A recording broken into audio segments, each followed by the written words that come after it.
Mga igsoon, maadjong gabi ug maadjong buntag, maadjong udtog, maadjong hapon kaninyong tanan. Mga igsoon ko diha ni Kristo tibuok kalibutan. Ani ana sab ako karon ining orasa aron pagpadayag sa mga pulong sa Ginoo para kaninyong tanan. Apan sa dili pa ako kining sugdan sa mubo nga pagampo. Sa ngalan samahan sa Anak ug sa Espiritu Santo. Amen. Lord, salamat nining kagabion, nining orasa nga ikaw naghatag kanako Ginoo ug kabaskog sa lawas. Ingon man kadasig sa pag-alhaga diha kanimo. Salamat Ginoo sa mga grasya nga gihatag kanamo sa Lord. Tabangi ko Lord nga kining mga pulong nga akong ipadayag karon nga ikaw maghatag kanako Ginoo og dugang pa pong kaalam ug tabangi pud Ginoo kato makakita nining video ug maka dungog nga unta Lord masabtan kini nila aron matisok pud sa ilang tagsa-tagsa kaunahuna ug kasing-kasing aron makahiusa kaming tanan diha pag-alaga diha kanimo. Usa kining tanan akong gipangadyo ug sulatan pinaagi lang sa butuna kang buhari anton sa kanturan sa ngalan ni Kristo nga among Ginoo. Amin. Sa ngalan sa Anak ug sa Espiritu Santo. Amin. Usbon ho mga igsoon ko ni Kristo. Maadjong gabi ug maadjong buntag, maadjong udto ug maadjong hapon kaninyong tanan. Igahon tema karon nga pagahisgutan may tungod ining adlaw nga ipapahulay. Kay matod pa sa uban nga ang adlaw nga ipapahulay nga but-an sa Ginoo gigahin para sa Ginoo adlaw Sabado. Mao ni ahong pag-isgutan karon ining orasa. Nan hinumduman na to nga sa papamuhat sa Ginoo diya sa Genesis kapitulo 2 bersikulo 3 nga mipahulay ang Ginoo sa kitong adlaw ijang gipanalanginan ang maong adlaw. Asa man nato mabasa sa Genesis kapitulo 2 bersikulo 3. Unja hinumduman na to nga ang kalibutan gihimo dili sa 7 ka adlaw kundili ang kalibutan gihimo dili sa 7 ka adlaw kun 24 oras kundili sa pulong sa Dios. Mabasa na to kana sa kanang Salmo 33:6.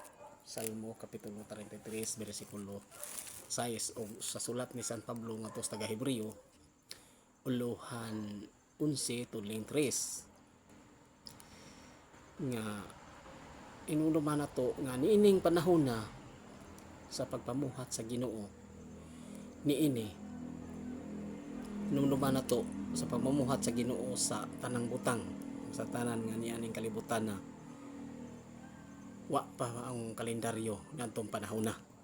Busa dili na to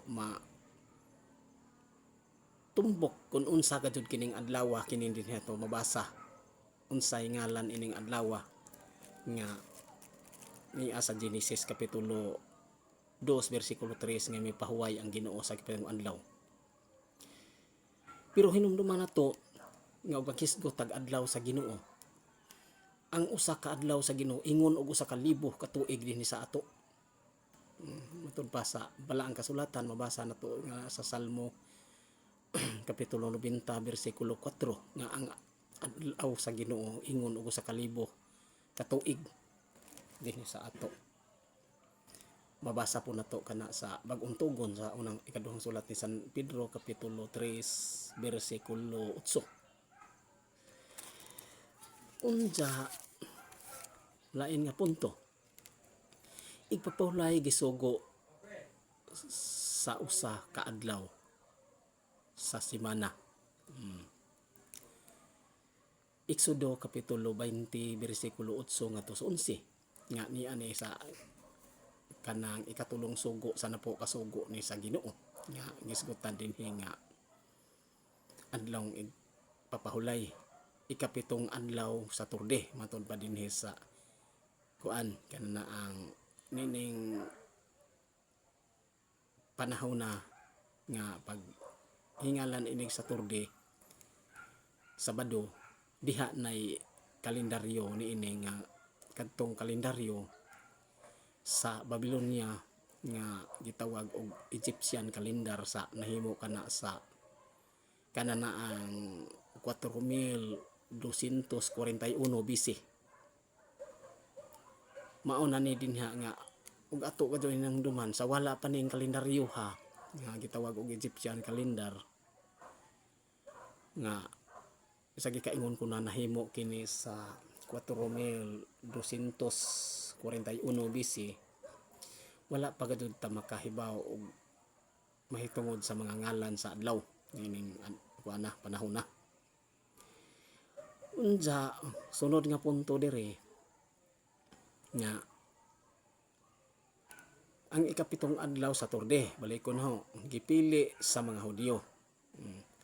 Ang bot pasabot ani nga ang Saturday tawo na nagpili sa mga Hudyo na tapos sa pag-ulan og mana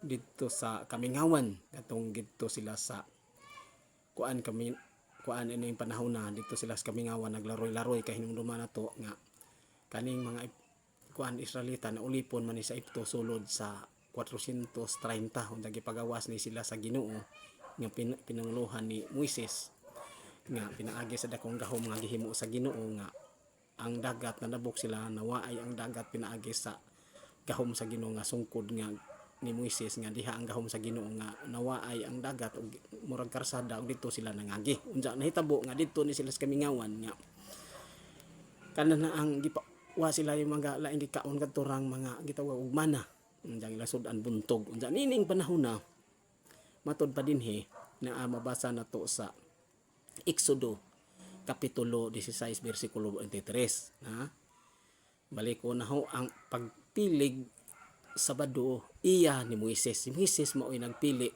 niining adlaw Sabado. Mabasa na to si Nehemias kapitulo 9 bersikulo 14. Gipabantayan usab kini ug nahandumanan sa kagawasan gikan sa Ehipto.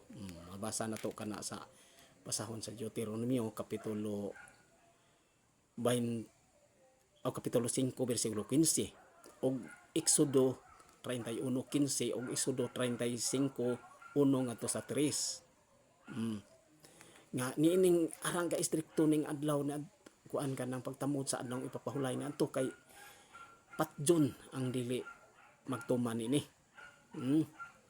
Unsa nahitabo man gajud nga dihay gipatay ning panahon na nga dito sa nangahoy ra. Mabasa na to kana sa kuan kana na ang Numeros kapitulo 15 bersikulo 32 nato sa 34 nga ang katong nangahoy rang hisakpan dito sa Kamingawan sa adlaw ipapahulay gidakop og ilang gipatay. Unja isa gikaingon na kining Exodo 31:15 tudling 15 og Exodo 35:3 nga sa gikaingon ko nang pahinumdom dinhi nga patjon gajud ang dili motuman niini.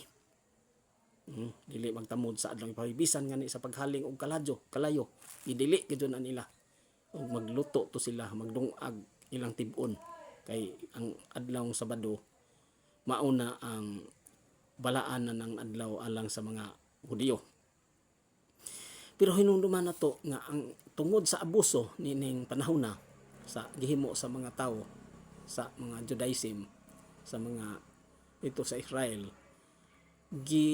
kuani sa Ginoo ilang gipahunong ni sa Ginoo kay mabasa nato diha sa kuan kanang giabusuhan man ning adlaw ipapahulay mabasa nato sa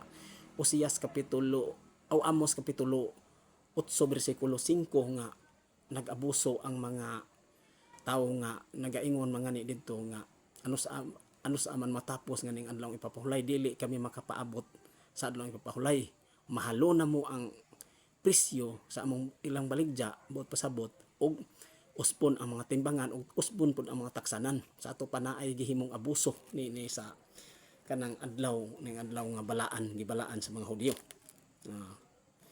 Og nahitabo kini nga gipahunong na sa Ginoo. Oseas kapitulo 2 bersikulo 11 nga nagaingon, ang ginuhunongon ko ang iyang mga kalipay, mga adlawng ipapahulay, mga pangilin sa bag-ong subang sa bulan, mga balaan nga adlaw gipahunong na sa Ginoo. Babasa nato pud kana sa Isaias 1:13 nga dili na dawaton sa Ginoo ang ilang mga halad, ilang mga mga halad sa adlaw para sa adlaw ipapahulay. Ang gamiton para sa Ginoo, dili na dawaton sa Ginoo, matud pa sa Isaias 1:13 ug Oseas kapitulo 2 bersikulo 11 nga tangtango na sa Ginoo. Unsa ang Dios dili man mamakak. Unsa nga ni ijang gisaad ija dunan tumanon ato nang mabasa sa Números 23:19 nga ang Dios dili tao, dili siya mamakak. O gisgutan po na San Pablo gyapon nga nag-ingon San Pablo nga ang Dios dili mamakak, na sa Tito kapitulo 1 bersikulo 2. Busa kining atong mga igsuon nga nag-ingon nga ang adlaw ipapahulay Sabado gihapon, dili na tinuod kun ato kadto ning pamalandungan. Dili na tinuod nga Sabado ang adlaw ipapahulay. Kay hinumduman nato nga gitangtang na ang adlaw ipapahulay, mga pangilin sa bag-ong subang sa bulan, sa gikain ko na Oseas 2:11. Si Kristo misulod sa sinagoga sa igpapahulay sa mga Hudiyo aron pagwali. Duwa man siya mosulod dito aron pagsimba, kundi aron man pagwali. Kay ang sinagoga mao may mga tigumanan sa mga Hudiyo na magsimba sila sa Ginoo. Ug dito si Jesus nagsulod dito, dili ingon pagsimba aron pagwali sa pulong sa Ginoo.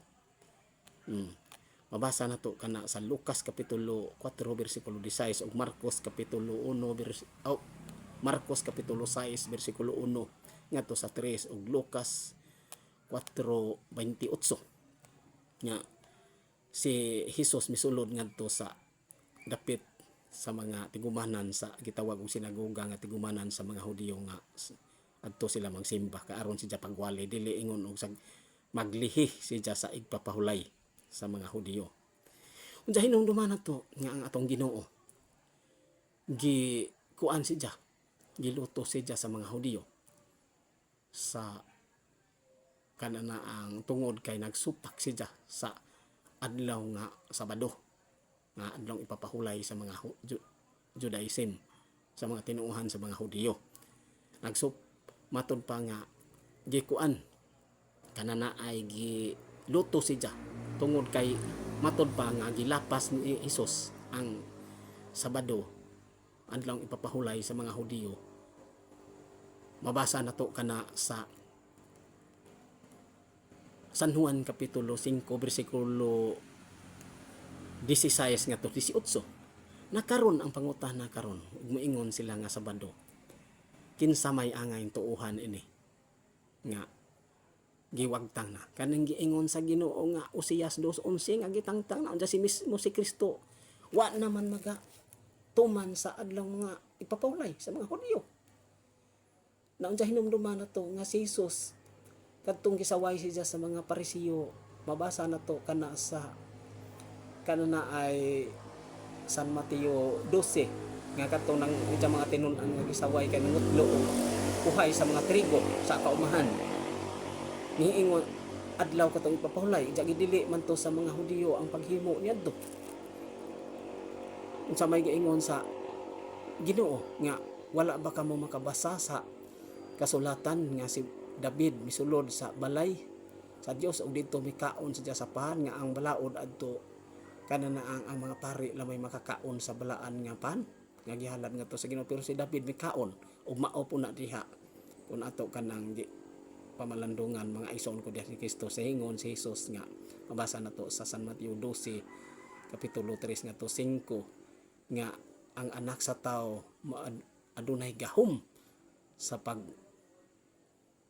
dinhi sa yuta sa paghimo sa kanana ang adlaw ipapahulay, pagbuhat sa adlaw ipapahulay. Sa ato pa ug ato diyon ang pamalandungan nga si Kristo inumduman nato nga maunay kanana ay magbuot sa angay buhaton sa adlaw ipapahulay. Unja diha sa San Mateo 5:17 nga si Hesus nag-ingon dito nga wala ako moanhi na eksagaran mo po na atong kutluon sa atong mga isuon nga dili mga Katoliko nga Mateo 5:17 ato 18 sinabi nga wala ingon si Hesus wala ako moanhi aron pag bungkag sa balaod Moises karon dili paghatag og hustong kahulugan. Hinumduman nato nga ang adlawng Sabado wagtang na doon na paghihapoy adlaw ipapahulay pero lain ang adlaw kay matod pa diha sa sulat ni San Pablo ngadto sa taga Hebreo Uluhan 4 tudling 8 ngadto 9 nga kun si Josue maton pa si San Pablo nakahatag pagpahulay dili na unta makisgot og lain pang adlaw busa doon na pay adlaw nga ipapahulay lain ang adlaw dili na Sabado. Mao na diha mga igsoon ko diha ni Kristo nga klaro kadyo nga si San balikon ho nga si San Pablo nag-ingon nga kung si Josue nakahatag pa nilang pahulay dili na unta maghisgot og laing adlaw na isa to pa nagpasabot nga gialis na gidimulis na ang unang adlaw nga maong Sabado.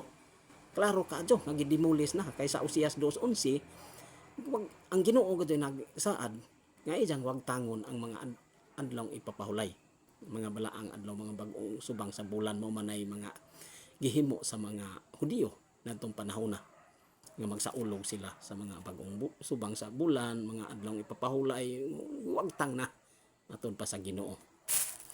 Mao na diha mga igsoon ko diha ni Kristo nga ang gilapas sa saserdote ang ipapahulay. Kay nung duman na to nga sa unang panahon kadto nga ning mga ganghaan sa Jerusalem ganghaan sa templo trangkahan gajud na trangkahan aron way makagawas aron pagpamaligya og pagpamalit. Mabasa na to kana sa Nehemias kapitulo 13 bersikulo 19 ngadto sa 20. Hilabihan ka Dios sa gikaingon ko na mga isuon ko diha ni Kristo hilabihan ka kuan kanang higpit kaadyo ang balaod nadtong panahon na sa wa pas Kristo magpakatao. Unja kun hinumduman nato kun ang adlaw Sabado o botono naon kani nagatamod sa adlaw Sabado nga hinumduman nato nga ang mga Sabadista ini maoy naglutos ni Hesus sa ato pa kining nagatamod sa adlaw papahulay nga dili mo dawat sa adlaw Domingo apil ni sila sa pagpanlutos ni Kristo dinhi sa mao ni silang mga kaupana naa sa kanang Mateo 5:16-18 nga si Hesus gilutos man mao na ilang kuan nga ang Sabado gyapon apil din ni sila sa pagpanlutos ni Hesus mao din ni sila mga kaupana mao na ilang ilang gyapon atamdan ang adlaw Sabado na padadyon pa. Sunod nga punto nga ato pangani diha mabasa nato sa sulat ni San Pablo ngadto sa taga Hebreo Uluhan 8:7 ngadto sa 8 nga kun atod pa ni San Pablo nakisgot ang Dios ug wa pay sadop dili unta ni wag tangon dili unta ni usbon og ang mga balaod dili unta ni alisdan og bag-o kun wa pay mga sadop ang karaan kay wa may nakatuman adto atong mga balaod sa adlaw ipapahulay. Mao na diha mga igsoon ko diha ni Kristo angay natong pamalandungan. Unja diha sa Kolosas kapitulo sulat ni San Pablo ngadto sa taga Kolosas Uluhan 2:14 giwagtang na ni Hesus pinaagi sa paglansang dito sa krus ang mga kasabutan. Kadtong mga seremonya sa panahon ni Moises gipapas na pinaagi sa paglansang dito sa krus ug ingon pa nga ni San Pablo nga ayaw ninyo itugot nga musawa na imusaway kanyo sa ahin sa inyong kanon o imnon sa mga adlaw nga mga balaan mga adlaw ipapahulay kay kini mga landong lamang sa maabot pero ang katumanan ini si Kristo. Sa ato pa si San Pablo nagisgot sa umaabot nga mga kausaban mga magputpasabot nga katong nahimo sa una ngatod pa ni San Pablo kining puntuha dinhi mga landong lamang sa umaabot ini apan ang katumanan si Kristo na ato pa mo nagisgot si San Pablo sa daan nga kasabutan nga gialisda na ug ang katumanan ini mao na si Kristo. Amen. Nasa nato kana sa Hebreo kapitulo kanana ay Kolosas kapitulo 2 bersikulo 14 ngadto 16. Karon naghisgot og laing adlaw. Ang maore na nasa Hebreo kapitulo 4 bersikulo 8. Ang adlaw sa pagkabanhaw, Domingo. Hinumduman nato nga si Kristo namatay og Biyernes na banhaw sa ikatulo ka adlaw nga mao nga adlaw Domingo. Og hinumduman nato nga ang adlaw Domingo maunay gisimba sa mga apostoles. Mabasa nato kana sa Mateo kapitulo 28 bersikulo 1 ngadto sa 9. Unja diha sa kuan kanan ang Leviticus 23:39 matud pa nga sa mayong balita Biblia sa ika-15 ka adlaw sa kapitong bulan kung mahipos na ninyo ang tanang abot sa inyong yuta sa ulugan ninyo ang pangilin sa Ginoo sulod sa ito ka adlaw. Ang unang adlaw ug ang ikawalo mo ay adlaw nga hingpit nga ipapahulay naon sa man ug tag kuan kanan ang imong talamang kuan Domingo ja ipila man ikawalo Domingo gihapon di maunay ang hingpit nga adlaw ipapahulay ikawalong adlaw kunad po tag Domingo musumad og Domingo di mauna nga ang ikawalo mauna na ang adlaw nga Domingo nga maunay adlaw nga hingpit sa ipapahulay. Nauna diha mga isuon ko diha ni Kristo. Amen. Basa nato kana sa Leviticus 23:39. Ang unang adlaw sa pagsimba sa mga apostoles. Kang Kristo adlaw Domingo. Mateo kapitulo 28 bersikulo 9. Balaang tigom sa mga apostoles og sa unang mga Kristohanon gihimo sa Domingo. Mabasa nato kana sa Buhat 20 bersikulo 7. Unang sulat ni San Pablo ngadto sa Korinto uluhan 16 tudling 1 ngadto 2 sa Kristohanong katilingban nagaingon dito nga sa matag Domingo himuan ninyo ang kolekta. Matag Domingo gisgutan dito naa sa Kristohanong katilingban. Basa nato kana sa unang sulat ni San Pablo ngadto sa Korinto uluhan 16 tudling 1 ngadto 2. Si Kristo nabanhaw sa unang adlaw sa simana. Lucas kapitulo 24 bersikulo 1. Apostoles na mahulay sa Domingo. San Juan kapitulo 20 bersikulo 19 ngadto 26. Ugbo. Mao na diha mga isuon ko diha ni Kristo. Nga ang mga apostoles mao may angadan po nato sundon kay sila may sila may mismo nakasaksi nga mahitungod sa atong Ginoong Kristo nga nabanhaw unsa niining adlaw gisimba man sila. Mabasa nato sa San Juan kapitulo 20 bersikulo 19 ngadto 26. Busa mga igsuon ko diha ni Kristo sa atong panahon karon nga dunay nagwali nga moingog sige mao gyapon ang Sabado nagpadayon usa kana kada kong sadyop kasagaran ra ba ilang kutloon diha nang Buhat kapitulo 16 bersikulo 13 nga matud pa didto nga milingkod ang mga apostoles. Nahinumduman nato na Dios to sulod sa sinagoga. Ug ato kadto nang pamalandungan diha sa Buhat kapitulo 16 bersikulo kanana ang 13 nga nangkawas ang mga apostoles o nagunahuna sila nga adto magtigom ang mga tao dito sa sinagoga sa adlaw ipapahulay niadto sila ug misulod sila didto og milingkod. Mao man ilang katarungan nga na mahulay ko ng mga apostoles nga nang tekstoha. Hinumduman nato nga dili tanang naglingkod nga nagsimba kay dunay naglingkod nga nagtrabaho sama nang nasa opisina. Naglingkod man na sila nga nagtrabaho man. Unsa sama pud nagbagisgot putaan ng katong maggabas sa una kay hinumduman to maggabas nga kanana ang dimano nga duha ka tawo magatbang magpulipulig bira sa gabas naglingkod man to sila nagtrabaho man dili to matawag og nagpahulay sama po sa mga apostoles kay ato ning pamalandungan sa Buhat kapitulo 16 bersikulo 13 nanguan man kanana nagwali man dito sod wa man ingog manimba. Mao na dihay nga dyan nato pamalandungan mga isuon ko diyan ni Kristo kun moingon manggaling sila nga ang Sabado nagpadayon ang pangutana asa mabasa diha sa bag-ong tugon nga mga apostoles nagpahulay sa adlaw Sabado, letra por letra. Mao na ipangutana diha nga anga nila tubagonon. Kay wa kadto mabasa diha sa balaang kasulatan nga ang mga apostoles na mahulay og adlaw Sabado.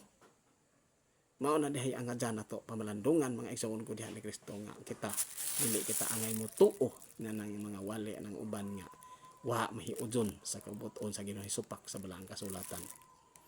Amen.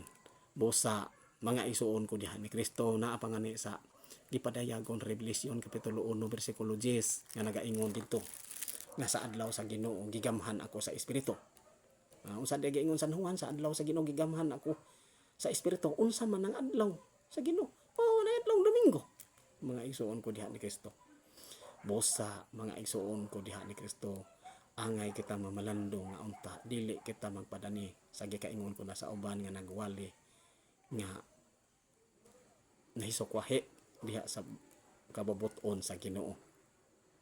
Amen. Nga manghinaot unta ko mga igsoon ko na ni Kristo nga kining ahong gisulti ninyo ahong giwali dili ini ahong kagalingon ko di ija kini sa Ginoo. Manghinaot unta ko nga inyo kini masabtan aron mahi kahiusa kita sa pag-alagad sa atong amahan. Amen. Sa ngalan sa Amahan, sa Anak ug sa Espiritu Santo. Amen, Lord. Pasalamat ako kanimo Ginoo nga ahon nang nabatbat ang imong mga pulong. Hinaot unta Ginoo nga ila kini sa kita karon o sa nakapaminaw nga ila kini mapuy-an silang tagsa-tagsa kaunahuna aron magkahiusa kaming tanan pag-alagad diha kanimo sa kining tanan ang gipangadyo pinaagi lamang sa mga anak kabuhi kari anton sa kultura sa ngalan ni Kristo nga Ginoo. Amen. Sa ngalan sa Amahan, sa Anak ug sa Espiritu Santo. Amen.